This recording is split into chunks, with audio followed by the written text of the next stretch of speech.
Schizophrenia. Schizophrenia. Schizophrenia. Schizophrenia. What is it? Is it a disease? Is it deadly? Is it contagious? Is it rare?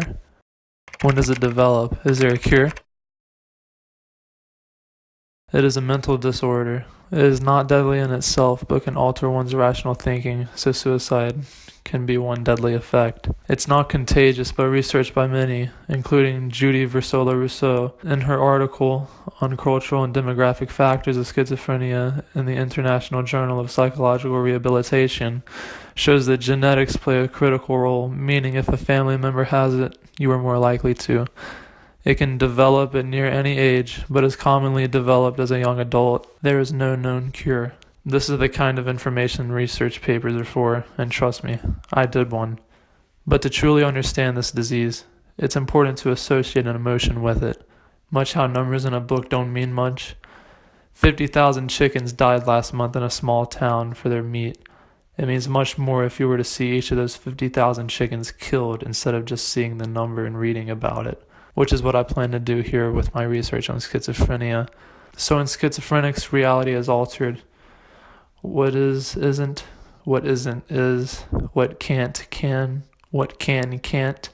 What someone is not what someone is. This continuous battle of confusion is one most of us are lucky not to face, and if you don't know whose life you're living, are you really living yours? So with this in mind, take a look at yourself. How do you see the world? You blind? You depressed? You happy? You stressed? You anorexic?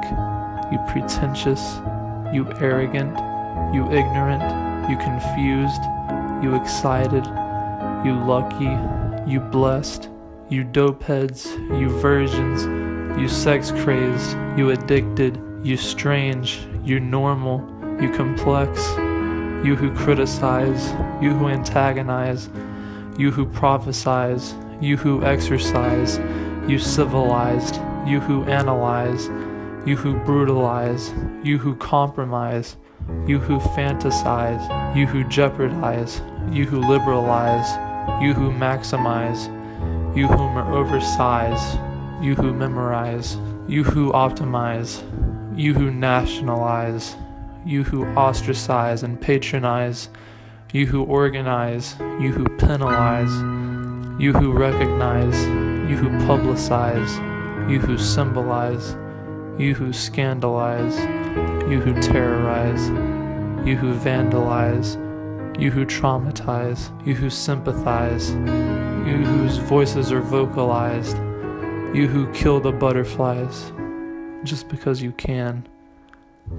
How do you see the depressed, the happy, the stressed, the ignorant, the addicted, the fantasizers, the ostracizers, the terrorizers, the nationalizers, the sympathizers, you who see everyone else?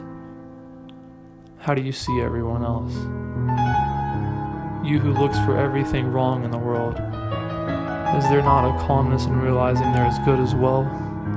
You who shout it's the end of the world over every little thing. What will you shout when it really is the end? You who taunt the ugly, does your ugliness hurt? You who taunt the different, does your ignorance hurt? You who are lucky enough to see the world, are you thankful for it? You who are lucky enough to know reality, are you aware of it?